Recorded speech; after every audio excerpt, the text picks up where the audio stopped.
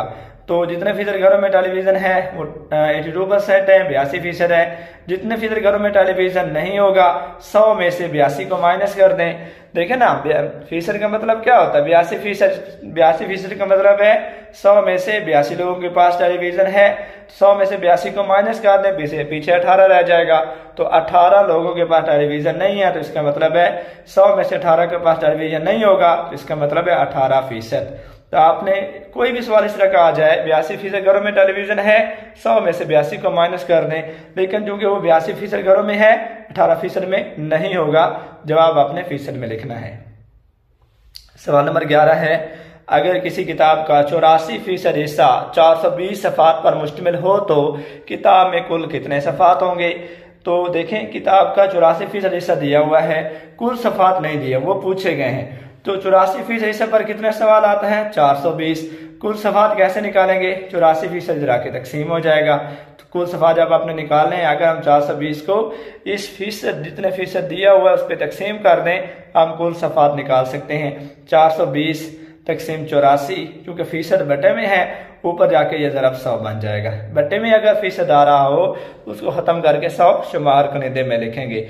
तो ये आप कैलकुलेटर से ज़रब तकसीम कर सकते हैं, तो आंसर 500 आता है ज़रब तकसीम करने के बाद। तो ये तो क्वेश्चन है 84% दिया गया है ना। इस तरह का कोई भी सवाल आ जाए, आपको बता दिया जाए कि 66% हिस्सा है या जितना भी है, तरीका यही होगा। जैसे रकमें चेंज होंगी, जो भी रकमें दे दी जाएं, तरीका आपने यही फॉलो करना है और इस तरीके से आपने कुल सफ़ात निकाल लेने हैं। सवाल नंबर 12 है, ये मैंने आपको तनासब की डेफिनेशन में बताया था कि आपको कोई ना कोई तनासब दे दिया जाता है, उसमें एक्स की कीमत मालूम करें। तो यहाँ आप देख लें, एक्स दिया हुआ है, इसकी कीमत हमने मालूम करनी है। तो ये रकम है एक्स निस्बत 3 तनासब 60 निस्बत 15।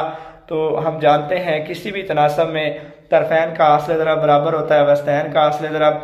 तो 15 और एक्स तरफैन है जो दूर दूर हैं साइडों पे, 15 ज़रब एक्स बराबर होगा 3 और 6 60 वस्तैन है, 3 ज़रब 60, तो एक्स बराबर आ जाता है ज़रब तकसीम करने के बाद 12।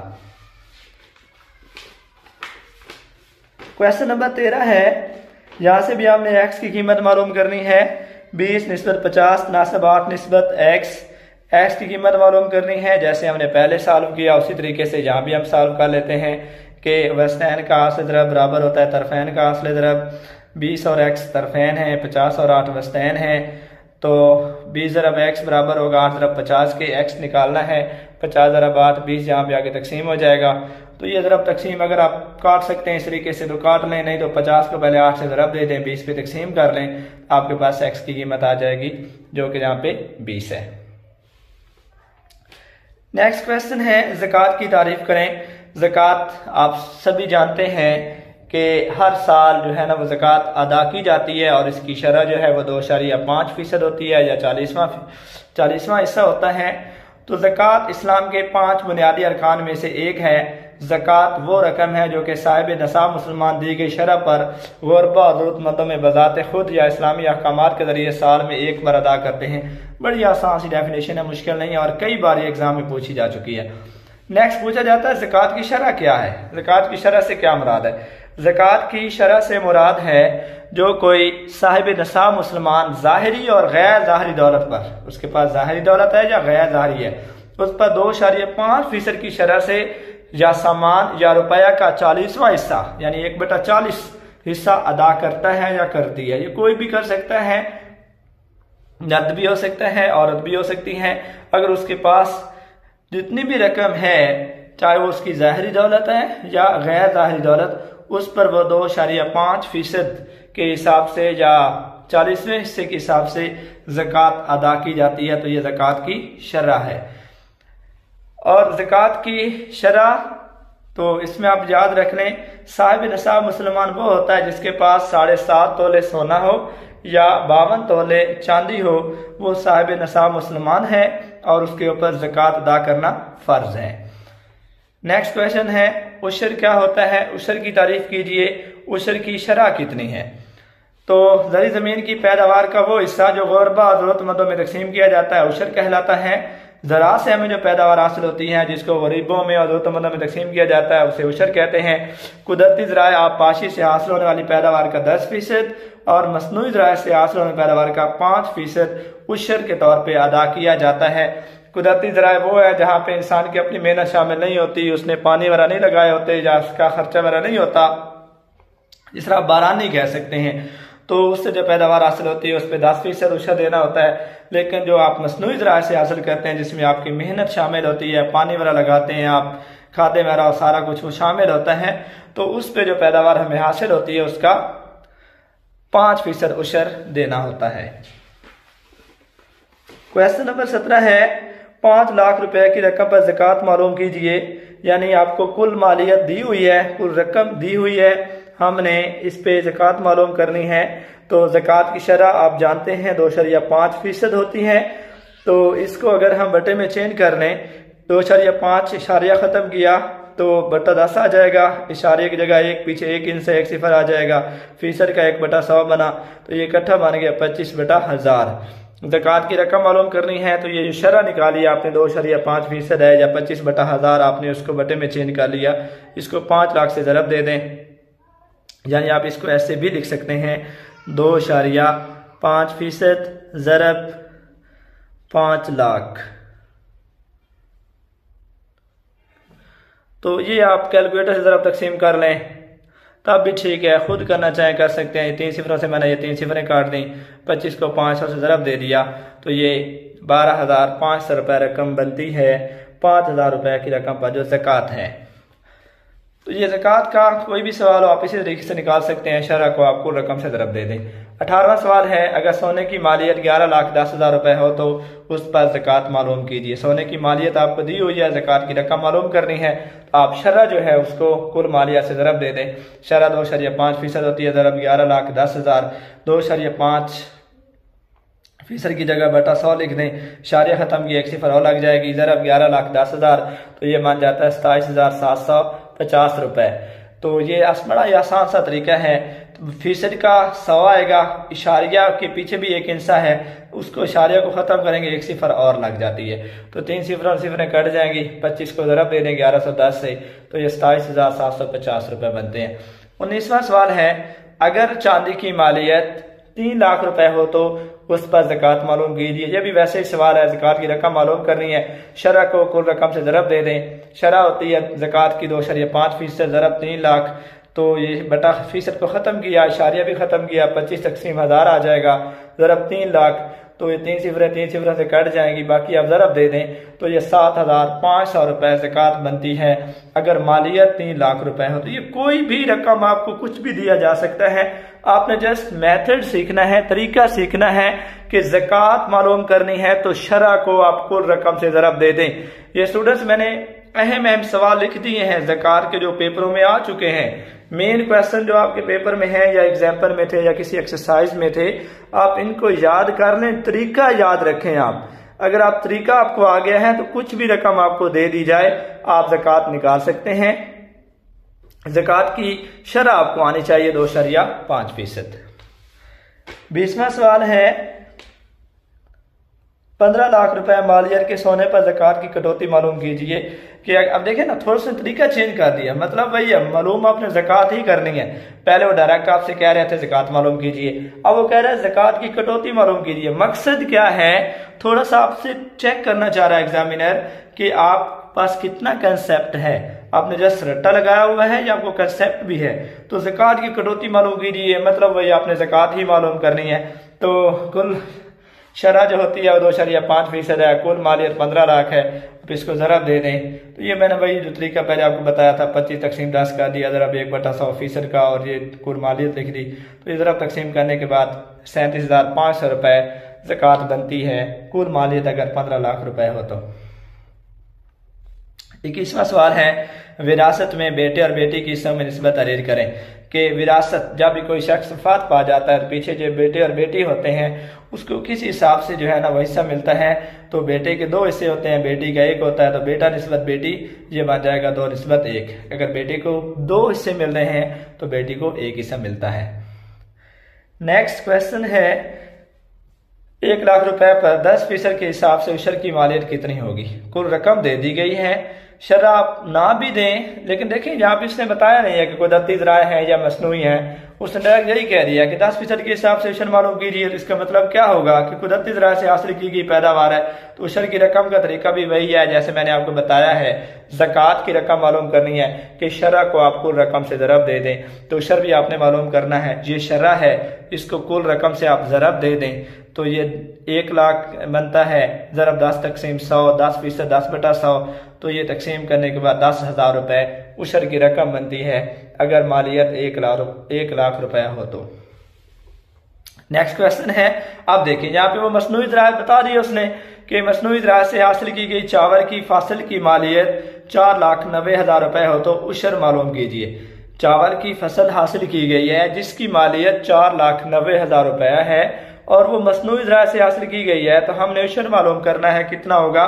तो उशर की शरह जो मसनूई ज़राअत पर होती है वो 5% है, आपको याद रखनी है। मैंने ऑलरेडी आपको बताई है उशर की शरह कि मसनूई ज़राअत से ये पैदावार हासिल की गई है, उशर की शरह 5%। उशर की रकम मालूम करनी है, तो जो शरह है 5%, इसको 4,90,000 से ज़रब दे दें। फीसद को ख़त्म किया, 5 तकसीम 100 ज़रब 4,90,000, तो ये 2 सिफरें सिफरों से कट जाएंगी।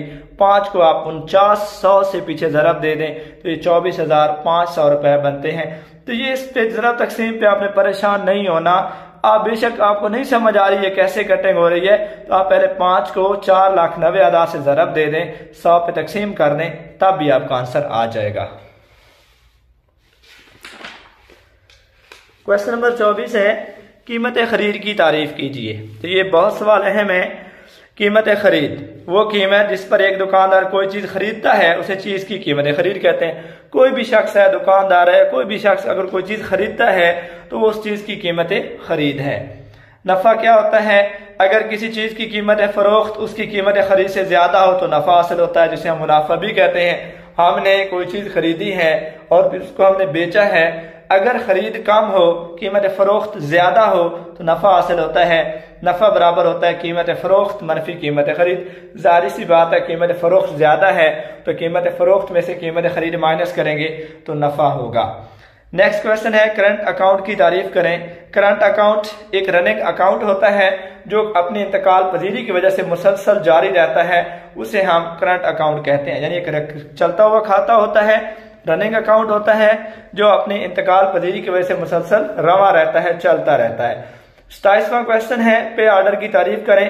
पे ऑर्डर चेक की तरह होता है जिसे बैंक गाहक की दरखास्त पर जारी करता है, यानी ये भी एक चेक, एक तरह का चेक होता है और जब गाहक की दरखास्त पर बैंक उस पे ऑर्डर जारी करता है।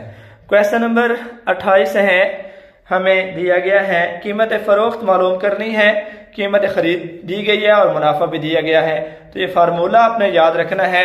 अगर आपको कीमत खरीद दी गई हो, मुनाफा दिया गया हो, कीमत फरोख्त मालूम करने का फार्मूला तरीका देख लें। 100 जमा नफा फीसद तकसीम 100, नफा फीसद आपने ऊपर लिखना है। 100 जमा नफा फीसद तकसीम 100 और उसको कीमत खरीद से ज़रब देनी है। मुश्किल नहीं है, आसानी है। कीमत फरोख्त कैसे निकालेंगे, 100 में नफा फीसद जमा करेंगे तकसीम 100, फिर आप ज़रब दे दें कीमत खरीद से।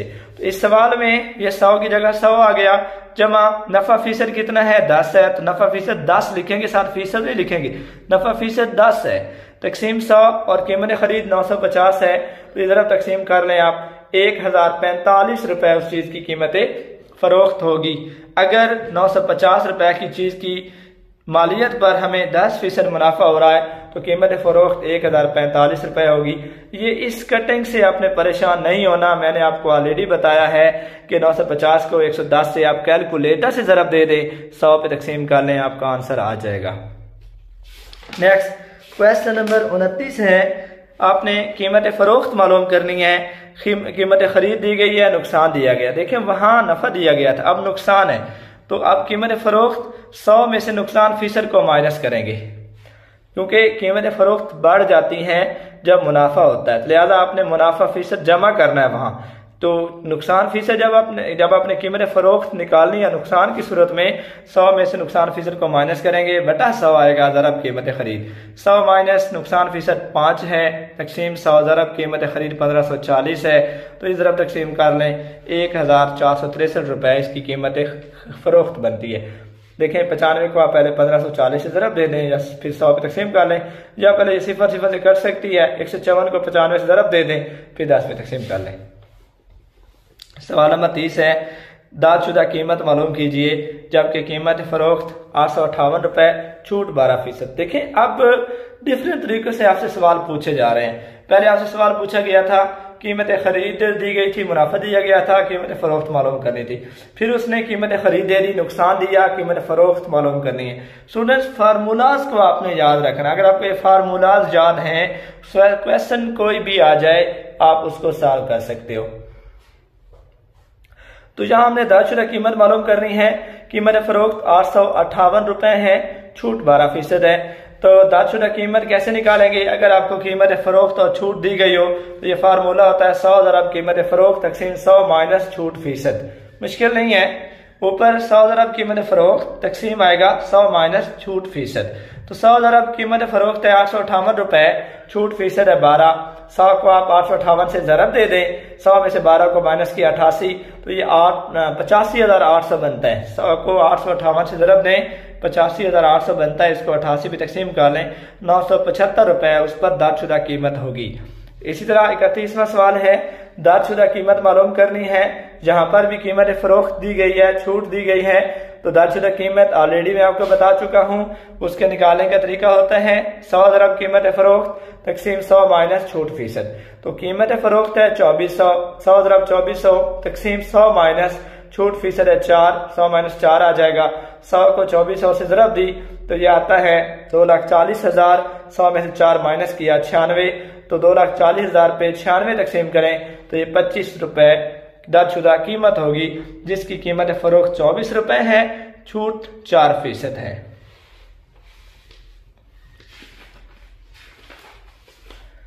सवाल नंबर 32 है, कीमत खरीद मालूम करनी है। कीमत फरोख्त 672 रुपए है और मुनाफा 5% है। देखिए पहले हमने क्वेश्चन नंबर 28 में देखा था, मुनाफा दिया गया था, कीमत खरीद दी गई थी, हमने कीमत फरोख्त मालूम की थी। अब हमें क्या दिया जा रहा है? अब हमें कीमत फरोख्त दी जा रही है, मुनाफा दिया जा रहा है, और अब हमने कीमत खरीद मालूम करनी है। तो फार्मूला देख लें, कीमत खरीद बराबर होता है 100 तकसीम 100 जमा नफा फीसद ज़रब कीमत फरोख्त। 100 तकसीम 100 जमा नफा फीसद ज़रब कीमत फरोख्त। तो ये मवाजना भी देख लें आप, कीमत फरोख्त में 100 जमा नफा फीसद आप शुमार कुनिंदा में लिखेंगे 100 बटा, अब ये उलट जाएगा, कीमत खरीद की जगह कीमत फरोख्त आ जाएगा, कीमत खरीद की जगह, और कीमत फरोख्त की जगह कीमत खरीद आ जाएगा। ये रकम उलट जाएगी। मैं आपको ये निशानी बता रहा हूँ ये फार्मूला लिखने की। अगर आपको कीमत फरोख्त का फार्मूला आता है और अगर आपको क्या दिया जाता है कि कीमत खरीद मालूम करें, इसी फार्मूले को उल्टा दें, इस रकम को उल्टा दें और कीमत खरीद की जगह कीमत फरोख्त लिख दें, कीमत फरोख्त की जगह कीमत खरीद लिख दें। तो कीमत खरीद बराबर है 100 तकसीम 100 जमा नफा फीसद ज़रब कीमत फरोख्त। 100 तकसीम 100 जमा नफा 5 है, 100 जमा 5 ज़रब कीमत फरोख्त 672 है। 100 तकसीम 100 में 5 जमा किया 105 ज़रब 672 था, तो मैंने 100 को 672 से ज़रब दिया, ये बनता है 67,200। 100 जमा 5 105 होता है, तो 67,200 पे 105 तकसीम किया तो ये 640 रुपए हासिल होते हैं कीमत खरीद। देखिए स्टूडेंट्स, कीमत फरोख्त कुछ भी दी जा सकती है, मुनाफा भी कुछ भी दिया जा सकता है, आपको जस्ट इस चीज को पिक करना है, ये फार्मूला आना चाहिए। ज़रब तकसीम आप कैलकुलेटर से कर सकते हैं, मेन चीज फार्मूला है, फार्मूला ज़बानी याद करें। कीमत खरीद मालूम करनी है, आप देखें पहले मुनाफा दिया गया था, अब नुकसान दिया गया है और कीमत फरोख्त भी दी गई है। तो कीमत खरीद बराबर होगा 100 ज़रब कीमत फरोख्त, उसी तरीके से था 100 ज़रब कीमत फरोख्त तकसीम 100 माइनस नुकसान फीसद। देखिए नुकसान में चीज की कीमत कम हो जाती है, कीमत खरीद मालूम करनी है ना, तो नुकसान तो माइनस करेंगे, नफा ऐड होता है तो वो 100 में हमने ऐड किया, नुकसान हो रहा है 100 माइनस नुकसान फीसद। बिल्कुल वही फार्मूला है, कोई चेंजिंग नहीं है। जमा की जगह नीचे माइनस आएगा, नफा फीसद की जगह नुकसान फीसद आ जाएगा। तो 100 ज़रब कीमत फरोख्त है 851 रुपए, तकसीम 100 माइनस नुकसान फीसद है 8। 100 को 851 से ज़रब दी 85,100, 100 में से 8 माइनस किया 92, ये तकसीम करें तो 925 रुपए हासिल होते हैं, जो कि कीमत खरीद है। तो देखें, नुकसान की सूरत में कीमत फरोख्त कीमत खरीद से कम होती है। कीमत खरीद 925 रुपए है, कीमत फरोख्त 851 रुपए है। नेक्स्ट क्वेश्चन है, कीमत फरोख्त मालूम करें जबकि दर्जशुदा कीमत 728 रुपए, छूट 6%। ये क्वेश्चन हम पहले भी इस तरह कर चुके हैं कि अगर हमें छूट और दर्जशुदा कीमत दे दी जाए तो कीमत फरोख्त हम कैसे निकाल सकते हैं। तो कीमत फरोख्त बराबर होती है दर्जशुदा कीमत ज़रब 100 माइनस छूट फीसद तकसीम 100। फार्मूला याद रख लें, क्वेश्चन किया जा सकता है। अगर आपको छूट दे दी जाती है, दर्जशुदा कीमत दे दी जाती है, कीमत फरोख्त मालूम करने का तरीका है कीमत फरोख्त बराबर है दर्जशुदा कीमत ज़रब 100 माइनस छूट फीसद तकसीम 100। तो इस सवाल में आपको फार्मूला अगर आता है तो दर्जशुदा कीमत की जगह आप 728 लिखेंगे, ज़रब 100 माइनस छूट फीसद की जगह 6 लिखेंगे और तकसीम 100। तो हम चलते हैं, कीमत फरोख्त बराबर आ जाएगा 728 ज़रब 100 माइनस 6, 100 में से 6 को माइनस किया 94, तो ये बटा 100 आ गया। 728 को 94 से आप कैलकुलेटर से ज़रब दे दें, 100 तकसीम कर दें, तो ये कीमत फरोख्त आती है 684.32 रुपए। 35वां सवाल है, एक ताजर एक कुर्सी 2700 रुपए में फरोख्त करता है और 20% नफा कमाता है। कुर्सी की कीमत खरीद मालूम करें। ताजर है 2700 रुपए में कुर्सी को फरोख्त कर रहा है और उसे उसमें से 20% नफा मिल रहा है। कुर्सी की कीमत खरीद मालूम करें। देखिए स्टूडेंट्स, पहले हमने इस तरह का सवाल किया है, हमें कीमत फरोख्त भी दी गई थी और नफा भी दिया गया था, हमने कीमत खरीद निकाली है। यहां से देख लें, वहां पे डायरेक्ट आपको बताया गया था कीमत फरोख्त इतनी है, मुनाफा इतना है, कीमत खरीद मालूम कीजिए। लेकिन जहां थोड़ा उसने उसी फार्मूले को अप्लाई किया हुआ है, थोड़ा सा इबाती सवाल बना दिया है। तो यहाँ पे देखें, ये जो 2700 रुपए है ये कीमत फरोख्त है, 2700 रुपए कीमत फरोख्त और ये नफा फीसद, यानी सवाल वही बन रहा है, आपको कीमत फरोख्त दी जा रही है और फिर आपको नफा भी दिया जा रहा है। कीमत फरोख्त यहाँ पे है 2700 रुपए और नफा आपको दिया जा रहा है 20%।